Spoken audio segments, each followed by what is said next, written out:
Sonik, good evening. Welcome to the podcast. Hi, Avish. Good evening. Pleasure being here. It's my pleasure hosting you. We have connected after quite a bit of time, but I'm happy to see you doing so well and taking out time on a Monday evening to share your experiences with students. I think let's get started. If you could just tell everyone a little bit about you, your background, what is it that you're currently working on? Sure. Thanks.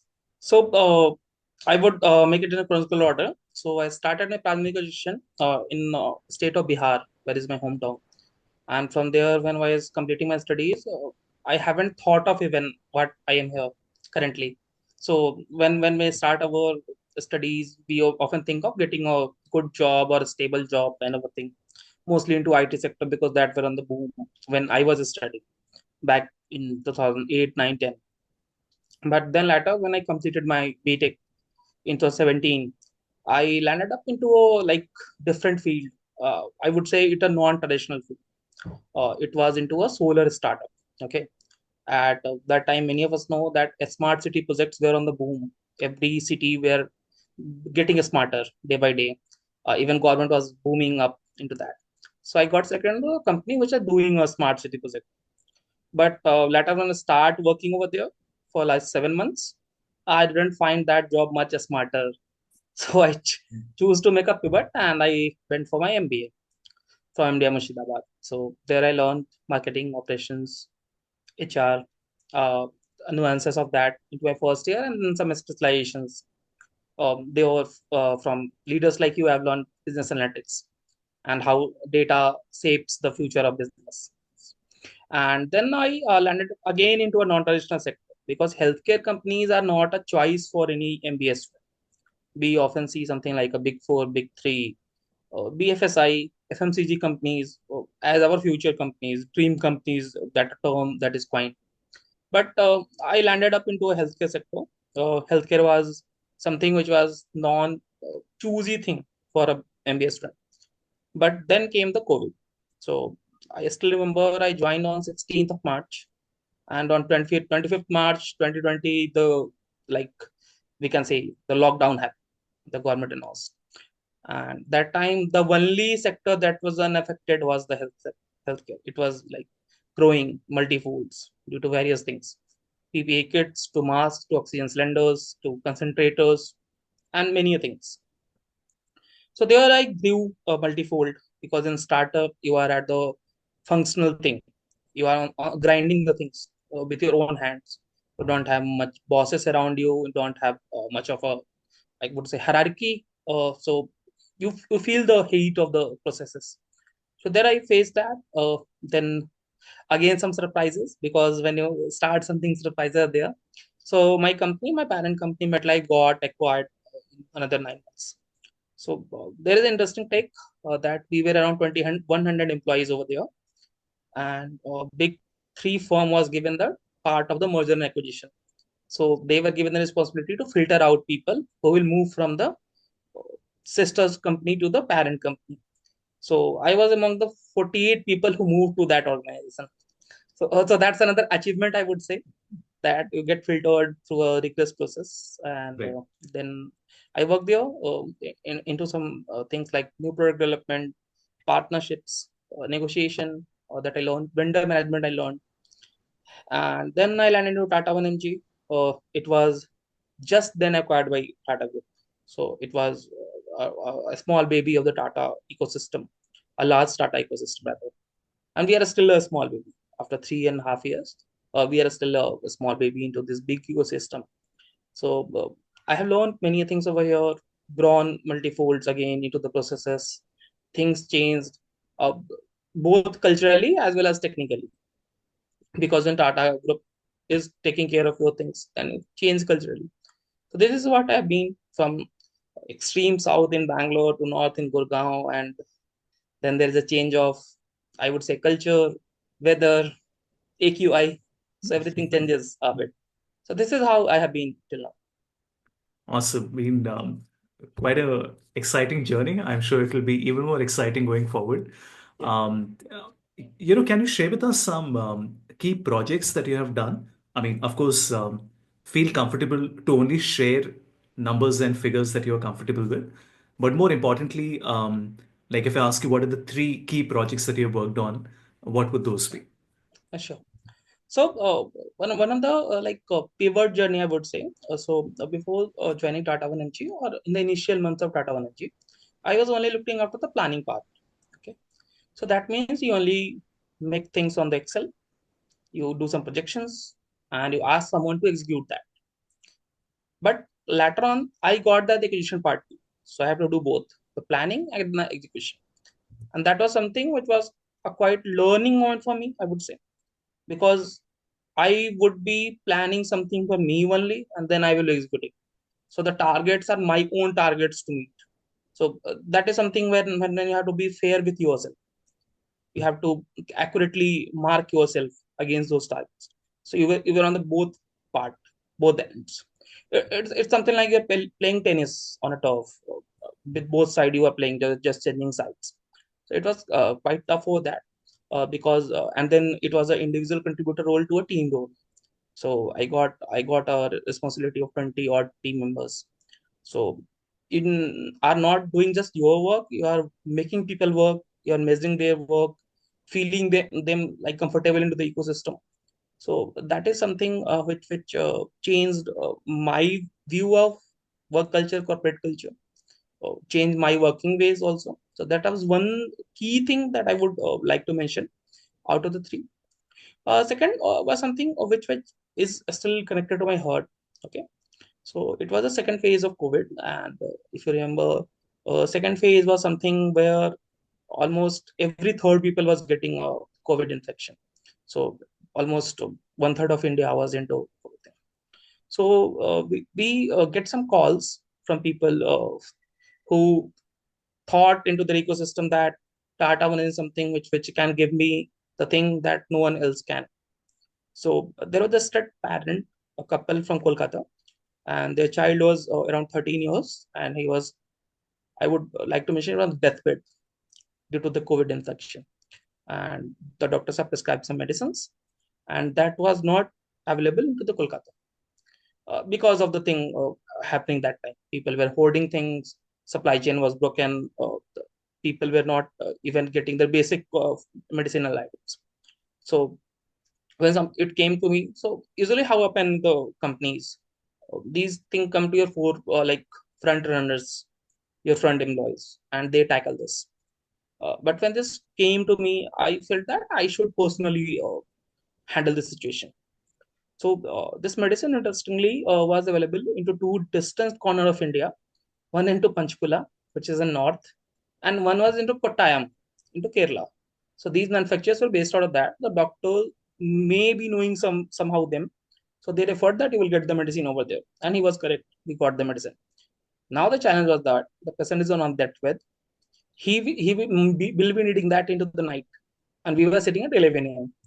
Now how we have done? So we started creating a green corridor kind of thing. So we arranged a bike rider from that place to the airport. On airport, our person was there with an air ticket. He took that medicine, sat on the aeroplane, and when he landed Kolkata, our rider was again on the airport. He took the medicine, delivered to the parents.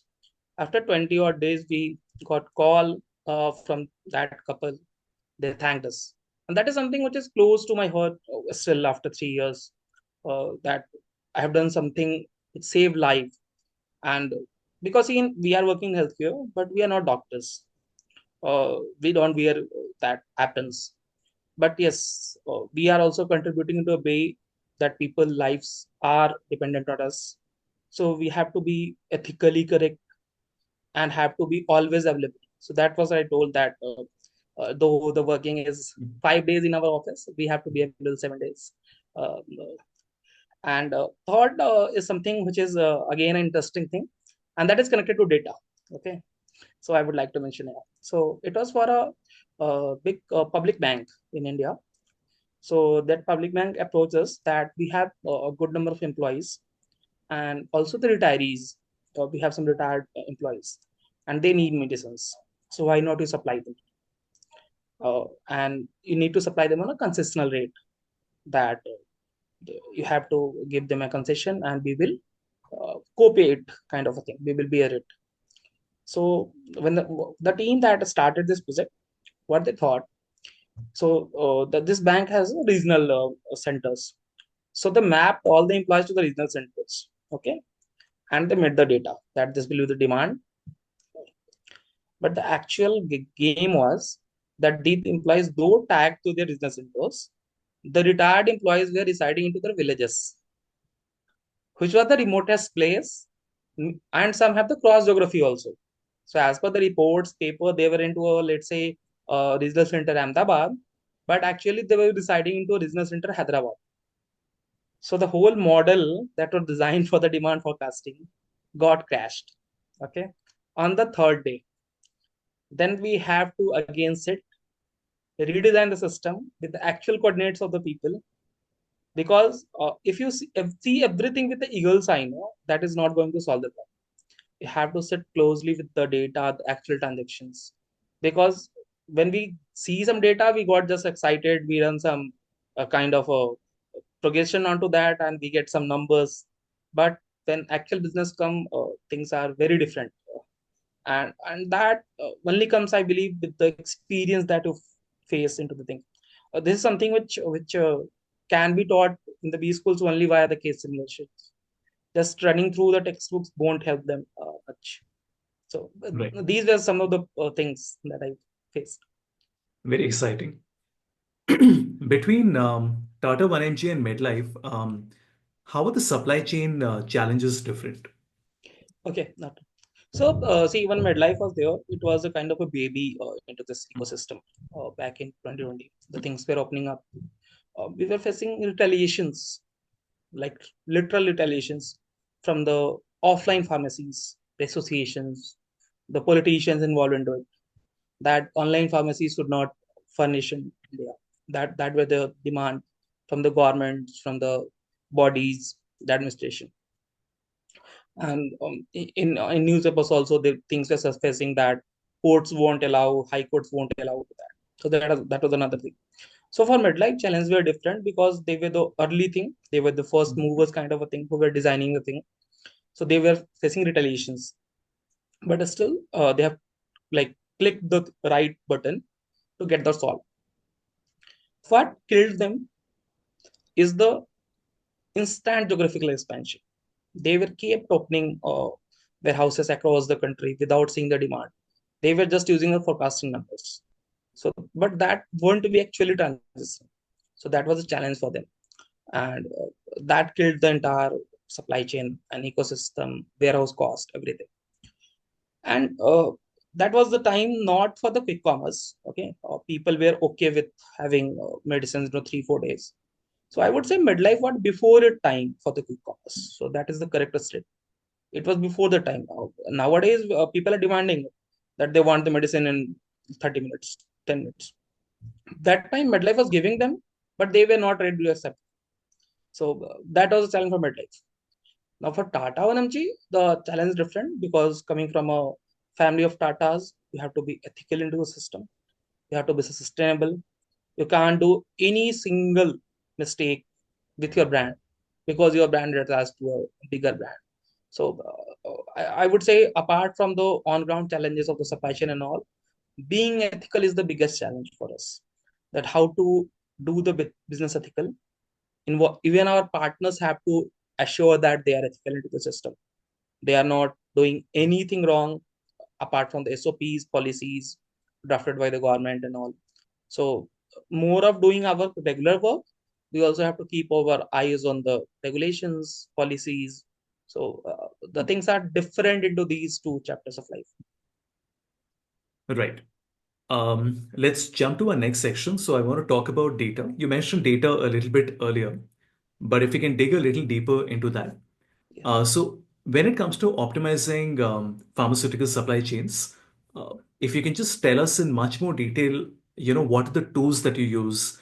What type of data analytics, visualization, forecasting is done, and maybe if you can share, one real world example. sure.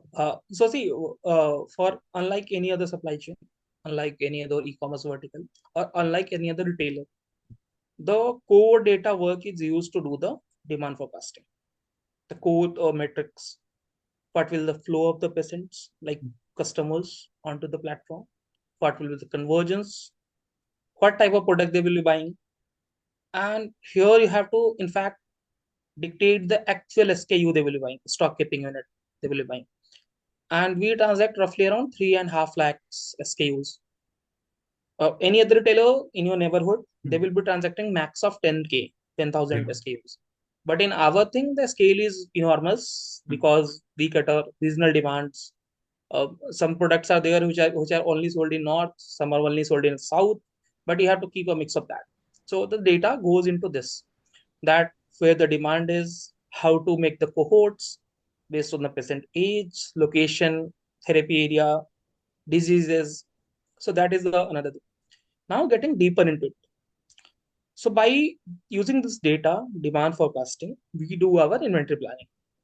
That we have to keep the right SKU at the right place into right amount to suffice the demand. Now let's say when winters arrive, this year is an interesting year. We are talking in a interesting year. So when the winters arrive, we usually take a 4 month period for winters.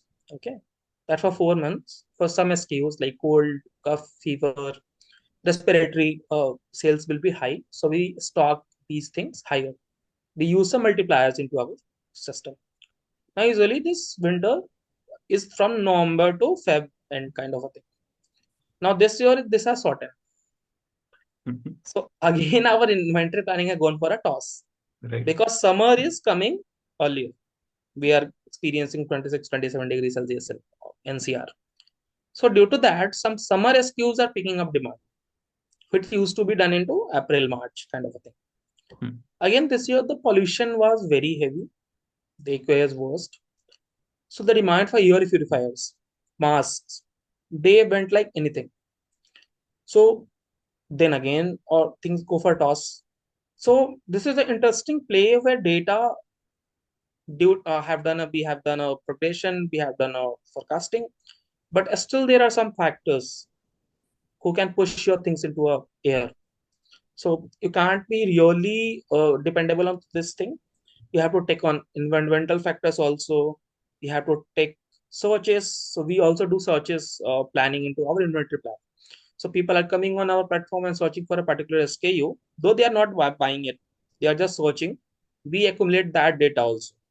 And then we do a inventory because if people are searching, they might be buying into next another 2, 3, 4, 5 days. So unlike other platforms, we also do that. Then this inventory planning is done, everything is done. Now comes an interesting take. So by the medicine that a patient is buying, so in our platform, buy as a patient, you also have to give the patient name and a consumer name. So maybe you are buying for your parents. So there will be 4 profiles created for your parents, your like family and all. Now we also have diagnostics. We have a lab test and all. So we have also put on to that. Then we are designing a LLM model where aligning this medicine that you've consumed, the test that you have done, the parameters, we are going to help you with the predictive analytics that at this age, these diseases may enter into body or may affect your immunity system. You have a high chance of getting this by this age. That is something we are trying to develop as an organization, which will be a I would say a reforming change into the healthcare ecosystem. Recently, we have collaborated with Google and Samsung for their wearable devices.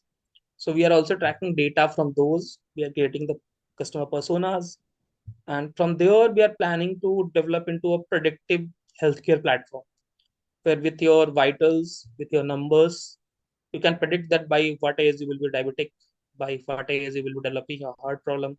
So that is something where people haven't thought of data yet, but this is something which other platforms should also do. So this is my take. Right. When it comes to on-time in full delivery rate, what are the biggest data challenges? Okay. So this all like wholly depend upon the inventory planning, right place, right time. So let's say we have demand of a particular SKU, let's say $650, which is much into the trends, and let's say fever is getting on into adults, doctors are prescribing that. But you have like pull down a lot of medicines into warehouses. There are thousands of strips. But on a single day, you have got an order of 900 strips, for example. When you plan to replenish, you will get 2 3 days to replenish. So you will stock out for a situation. So to avoid that, we use multipliers that our top running SKU is there and the season is coming. So though the system suggests to keep 1,000 strips, but usually keep 2,000. We give a 2x multiplier. That is something manual. We have a team of pharmacists who use their like product knowledge, the thing that they have learned into 4 years, and using that they do the manual tweakings to the data, to the system data, and by that we ensure that we don't go out of stock for some running SKUs, which contribute to like a Pareto, 80% of our business. So this ensure that my OTF is 99 and plus.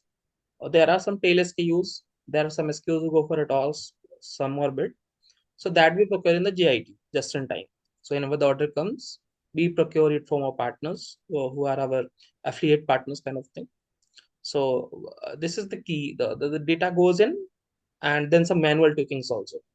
And these manual tweakings we keep as a logs, and then we train our systems to make a better forecast for the next season or for the next quarter. Got it. Let's move on to the next section. So I want to talk about ethical and sustainable pharma supply chain. Now, we hear a lot about ESG, ethics, and you have mentioned it several times Yes. for a number of reasons. One is the organization that you represent and also the sector that you work in. So it's a Yes. combination of two things. But, help us understand when we talk about ethical pharmaceutical supply chain, in practice, what does that mean? Okay. So when we say ethical pharmaceutical supply chain, we mean authentic medicines, having a authentic source, having authentic supply chain through which are moved without any injection of the external factors, and then getting delivered to the customer into the right condition. So let's say, for example, we deal in insulins. So the insulins are a cold chain product. So the temperature have to be maintained between 2 to 8 degrees Celsius. Okay. Anything exceeding that is something which we are doing unethical, because that's how the product works. If that product goes even up to 8.1 degrees Celsius, the efficacy is not the same. The patient may take it, but it won't be beneficial for them. So from the company depot, from where it starts to our warehouses, it comes in a complete cold chain with data loggers inside it. The data loggers are connected to our systems, and if that exceeds even 6 degree, we get alerts into our system that something has breaken up. So that's how we track the systems. Then again in our warehouses, it's under the controlled temperature. All the warehouses, so our warehouses are as big as 30,000, 40,000 square feet, and everything is air conditioned, because medicines have to be kept under 30 degrees Celsius. And in cities like Delhi, normal temperature is 40 degree into the summers. So you have to keep your warehouses cold, cool. Our cold rooms are active 24 into 7. We have alarms, loggers, alert systems, power backups for them, so that the quality is intact. And when we deliver it to the customer, we also send the temperature that we have sent. So it comes with the ice cold box and all. So this is how we are ensuring that a medicine which is meant for efficacy, which is meant for treating a disease, sorry, is going correctly to the patients. So that we call ethical. Now, the industry that we are in, even a small mistake can kill someone. And that's how we thought. So even someone is like sometime making a life-saving drug, and if that doesn't work due to our mistake or the temperature mistake or anything, that is something where we will be guilty, and might not be legally, but yes, in our minds, in our heart, we will be guilty. So that how we always abide by the descriptions, the policies that a pharma company laid down, and we have our regular audits into our warehouses by different companies and all. So we follow that. into the rules.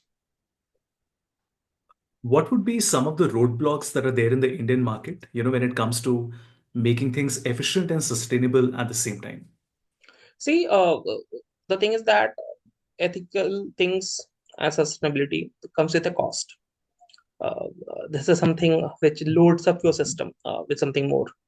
So let's say someone has a warehouse of, let's say, 5,000 square feet, and to keep it cool across the day, it will cost around 1,200 rupees every day. So a small entrepreneur who has just opened a medical shop can't run a system like a air conditioned system for the day. Uh, that's his problem or something. That is a cost for him. And that's so people don't do it like with their own mindset or something. They are not doing it because it will be cost for them. It will be hitting their books, and it's not like they don't want to do, but they don't have the what we say, the opportunity cost to do that. So that happens prevails in India, we know, but government organizations, policymakers, they have to think onto that people should be ethical. It's not like they don't want to, but they don't have that opportunity cost to do that. Got it. All right. So, next section, let's talk about leadership, innovation, growth. You have scaled both generic specialty medicines, handled both the categories. What are the strategies that have worked best for you when it comes to driving that growth? Okay, sure. So these are two different things. So I will explain how these works. So generic medicine are we heard this word many a time. So people like portray this as a low grade medicine which are available for cheaper markets. It's not like that. These are uh, I would say cheaper like substitute to a branded medicine when that has got off patent. So medicine when researched, they got a patent for 20 years. So till 20 years, no other brand can make them. But after 20 years, and in some life-saving drug, the government intervenes and it get off patent before 20 years also. Like we have seen in the COVID vaccine. It was researched and then it got off patent just in a minute, and every other company was allowed to produce that. So when it got off patent, many companies manufacture that because Indian pharma market is so vast. We are 140 crore people living over there. Then they have the need of medicine. Our per capita income is not so high that people afford tablets of 700 per step. So generics is the need of our in India. And apart from India, there are some markets like Africa, Southeast Asia, like Bangladesh, Bhutan, Myanmar. Their per capita income is even less than ours. So generics is something which is a need for them. So generics medicine is something where you play more with the mental discount in the patient markets.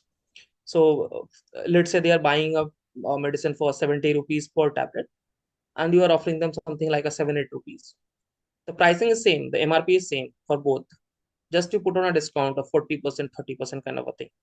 And if it's from a good brand, mostly how it happens in India, the same company is making the same molecules, the strength combination, one into a branded thing, which they are selling at 700, 800 rupees, and a generic version, which they are selling at 100 rupees. So this is how this pharma lobby operates. So my job was to educate people onto that. So we created some campaigns to educate people that generic medicine also the same efficacy. Your doctor, you have to ask your doctor to give a substitute. Because what happens really in India is the doctors write brands onto the prescriptions. And that is a wrong practice. Even Yep. MCI, government, they have highlighted many a times that you have to write the substitutes of cheaper substitutes, like a Janosdeep type of brand, so that people can afford that. So we just educated the customers, patients to ask to their medical practitioners to write the salt names, and then they can buy any brand of their choice. Generics are morely of the same quality. What differentiate them is for branded, they have very stringent checks and balances. For generics, it is more much levied. It is not such interesting, but yes, the quality is good. So I scaled up the business, I guess 16x into 12 months. So that was the jump into this business, just by educating people and asking the right questions to their medical practitioners. So that was one thing. Then again came this specialty medicine. So by specialty, we mean something like neuro, which is related to brain, nephro to the kidney, and onco to the cancer. So these are some of the specialties which India suffers from. Uh, we can see, especially North and East India, it's like a cancer capital of India. You will feel many patients, many hospitals, government initiative going into that area. So this was some of the business which was more of the hospital-driven business. How it used to be, doctor writes a prescription, and the MR, the medical representative, was just standing outside the cabin. They just take the prescription and they will take you to a designated shop into the city that you have to buy it from there. What we did, we democratized that market. We took that product, published on a website. We have given all the product information, and we passed more of the discount to the patients, because these are some medicines which almost kills the patient family, because these come as a cost of 2 lakhs rupees for a 30 tablet strip. So this is much higher for a country like India, where majority of people earn less than 2 lakhs a year, and we are charging 2 lakhs just for one strip. So we changed that nuance. We educated our patients again, because to create a category, you have to educate people first, because you are the first mover into this sector. Uh, and then things went well. Many companies then also started acknowledging this. They helped us. Uh, there are many patient support programs where you buy 3 4 strips and you get one strip free.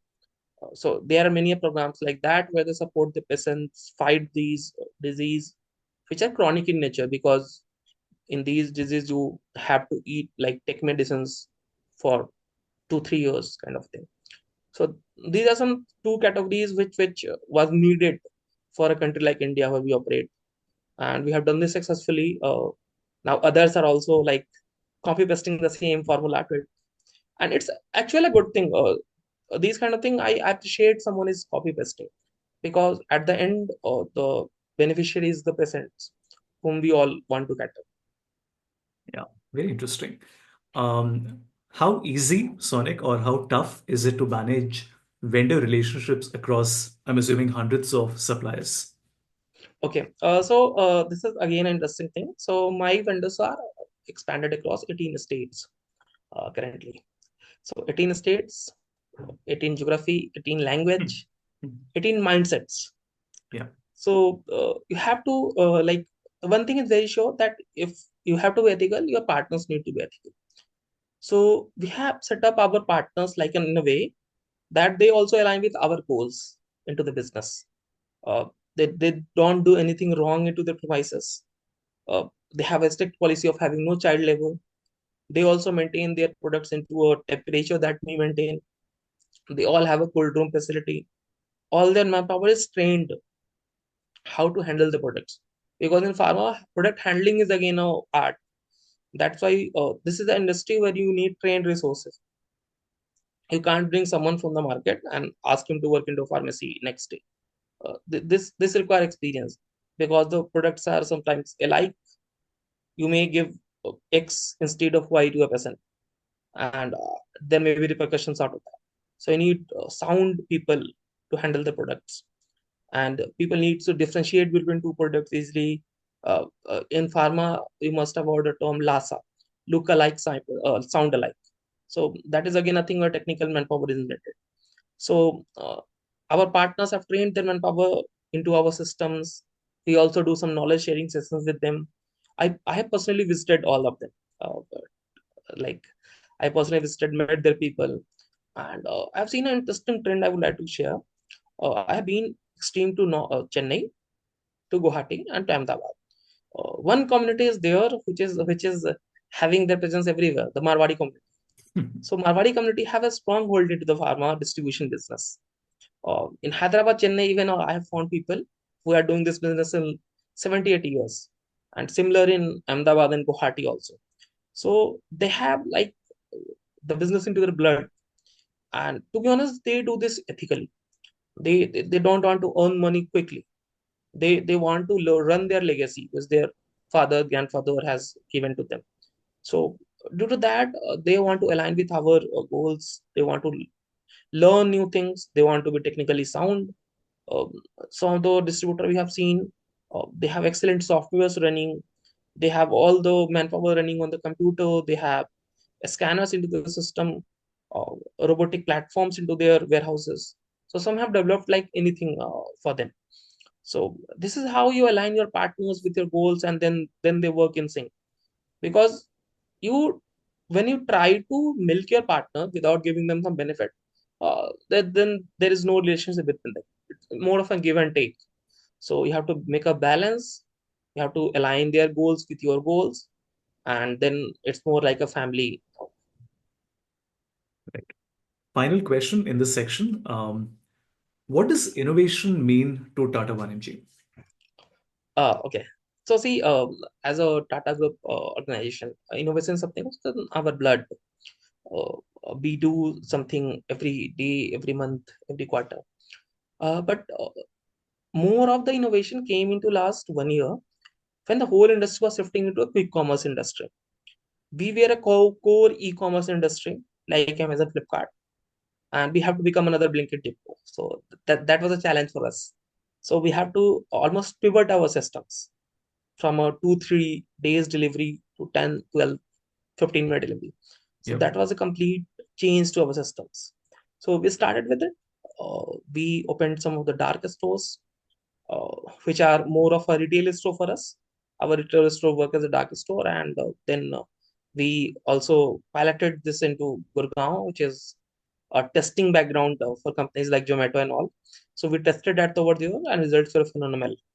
So people really want medicine sometime quickly. We have seen people putting up at 11 a.m.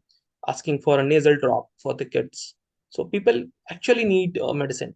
And if we are not delivering, they have to wait till morning, and their child will be in congestion till night. So this is the need of hour. We also understood that. So we are like running our quick commerce now. We have learned from our industry partners. I would say Jepto, Blinkit kind of thing. We also partnered with Zomato for our deliveries. So when someone books a medicine from us, they might get a delivery from a Zomato rider.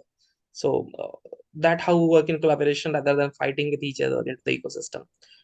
So this is the change or innovation you can say when a complete company of 4,000 member had to pivot into another quick commerce industry where we were fighting with new blood of people. So it was a painful process into the transition, but yes, we have done it. Uh, we are now reaching newer geographies with some more partners, and there we'll go ahead with the things. Awesome. Final section, final question. What is the advice that you have to MBA students?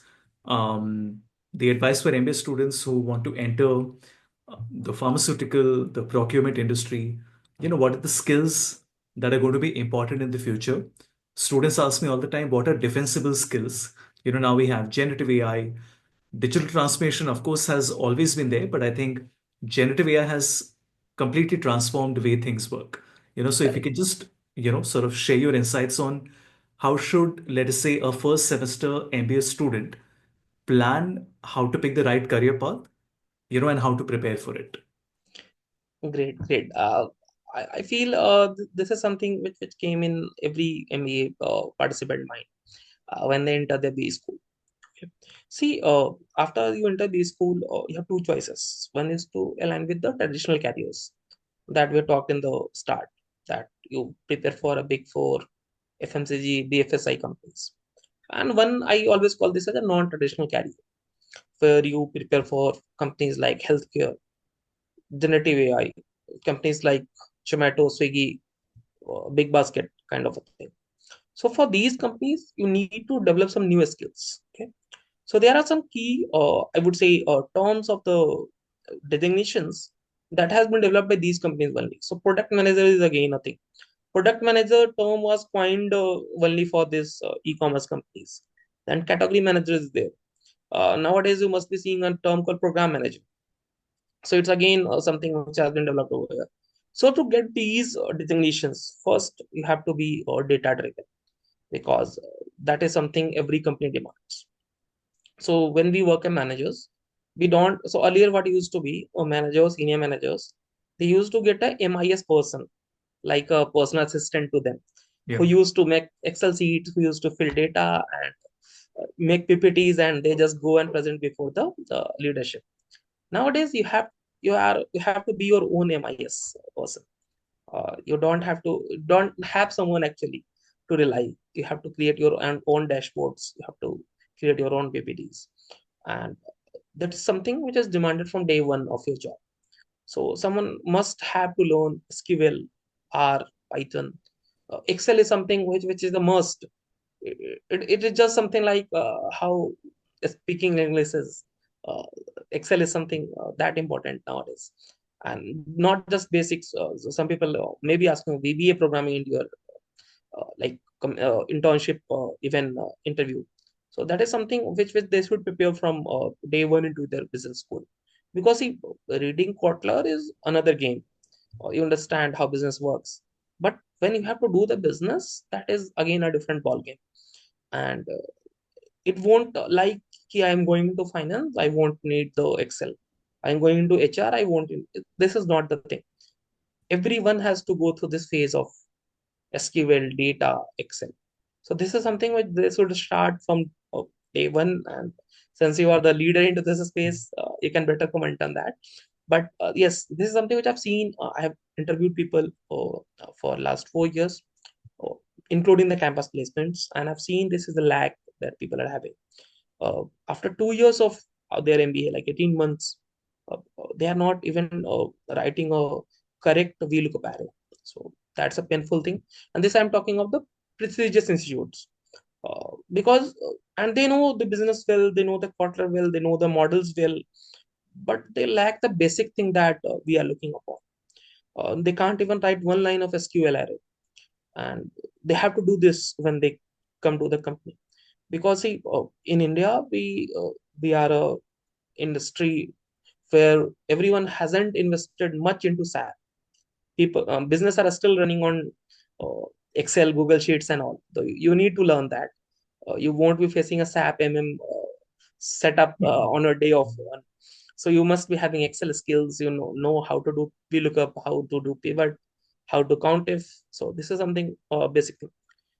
Second, is the communication is the key, because whatever skill you know, you will perform when you join. But before joining, you have to perform your software skills. So your communication is again the key. Your hold on the projects that you have done. Projects, I would like always recommend having minimum 3 projects into the 2 years. Uh, Two amalgamation of business plus thing, and one into your core thing that you are going to do, maybe HR, marketing, operations, because this gives you a platform to talk on an interview. Let's say your interview is for 20 minutes, still you need to have the 20-minute content to deliver. So there I have seen people failing, because how elongate your introduction will be. It will end in 2 minutes, 3 minutes max. But for us, 17 minutes need some content, and that content comes from the project, internships, some of the live projects you do, case studies you do. So that comes from there. So this is again the second thing I recommend. And the third is do certifications, but do them for learning, not just for making a CV pointer. So learn that, put that into practice, download some seeds, do practice onto that, uh, work for a live project with some senior industry person. So these are the 3 things. If someone do in a best set, uh, they will be landing into a good job, I would say, out of the campus. Excellent. Sonic, thank you so much for sharing your experiences, your learnings, and the guidance that you have given towards the end. I think it's very helpful. I also hope a lot of students would be excited towards building a career in this industry. You know, Yes, I think, like you said earlier, it's not just a job, but I think the organization that you represent, the industry that you work in, I think it's bigger than that, right? And I think yes. that is what makes it exciting. So, Thank you so much for taking out the time. thank you for hosting me over here. Thank you, Amish.